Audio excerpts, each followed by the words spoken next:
بسم الله الرحمن الرحيم يا أيها المزمل قم الليل إلا قليلا نصفه أو انقص منه قليلا أو زد عليه ورتل القرآن ترتيلا إنا سنلقي عليك قولا ثقيلا إن ناشئة الليل هي أشد وطئا وأقوم قيلا إن لك في النهار سبحا طويلا واذكر اسم ربك وتبتل إليه تبتيلا رب المشرق والمغرب لا إله إلا هو فاتخذه وكيلا واصبر على ما يقولون واهجرهم هجرا جميلا وذرني والمكذبين أولي النعمة ومهلهم قليلا إن لدينا أنكالا وجحيما وطعاما ذا غصة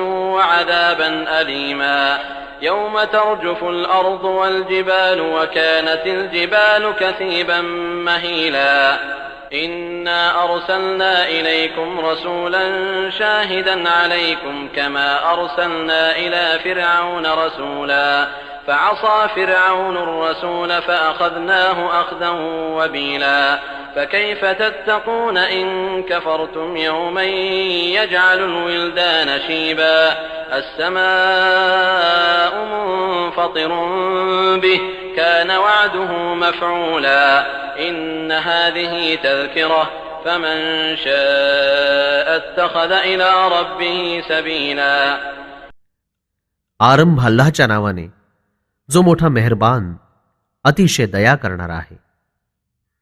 हे चादर लपेटून राहणारे, रात्री थोडा वेळ उभे राहा, अर्ध्या रात्री किंवा त्यापेक्षा आधी थोडेसे उभे राहा, अथवा याहून काही जास्त, आणि कुराण थोडं थांबून वाचा. आम्ही तुमच्यावर एक वजनदार फरमान अवतरित करणार आहोत. रात्री उपासनेकरता उठणं आत्म्याच्या नियंत्रणाकरता एक चांगलं पाऊल आहे, आणि त्यावेळी केलेल्या नामस्मरणाचा प्रभाव फार कायम राहतो. निसंशय दिवसा तुम्ही फार व्यस्त असता. आपल्या पालनकर्त्याचं नामस्मरण जारी राखा, आणि रात्री सर्वांपासून वेगळं होऊन त्याच एकाचे व्हा. पूर्व आणि पश्चिमेचा स्वामी तोच एकटा आहे. त्याच्याशिवाय दुसरा कुणीही उपास्य नाही. तुम्ही त्यालाच आपला कार्यसाधक बनवा, कारण तोच तुमच्या सर्व कामांची देखरेख ठेवणारा आहे. ज्या गोष्टी हे लोक बोलत जात आहेत, संयमपूर्वक सहन करीत जा, आणि चांगल्या रीतीनं त्यांना सोडून वेगळे व्हा. ज्यांना मी आपली कृपा देणगी प्रदान केली, तरीही ते माझं फरमान खोटं ठरवतात. मला त्यांच्याशी निपटून घेऊ द्या, आणि त्यांना आणखी थोडं जीवन जगू द्या. त्यांच्याकरता आमच्याजवळ बेड्या आणि भडकत असलेली आग तयार आहे, आणि जेवण अशा प्रकारचं असेल जे गळ्यात अडकेल आणि दुःखदायक सजा यातना होतील. ज्या दिवशी जमिनीला आणि पर्वतांना झटके दिले जातील, आणि पर्वत वाळूसारखा बारीक चूर्ण बनेल. आम्ही तुमच्याकडे पैगंबर पाठवला आहे, जो तुमच्याबद्दल साक्ष देणारा आहे. ज्याप्रमाणे फिरौनकडे आम्ही पैगंबर पाठवला होता, पण फिरौननं पैगंबराची अवज्ञा केली, तेव्हा आम्ही त्याला मोठ्या संकटात टाकून धरलं.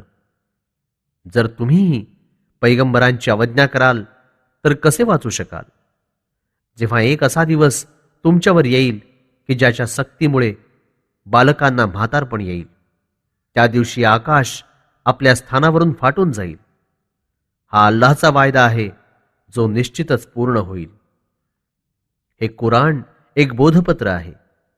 तेव्हा आता ज्या कुणाची इच्छा होईल त्यांना आपल्या पालनकर्त्याच्या दिशेनं आपला मार्ग बनवावा.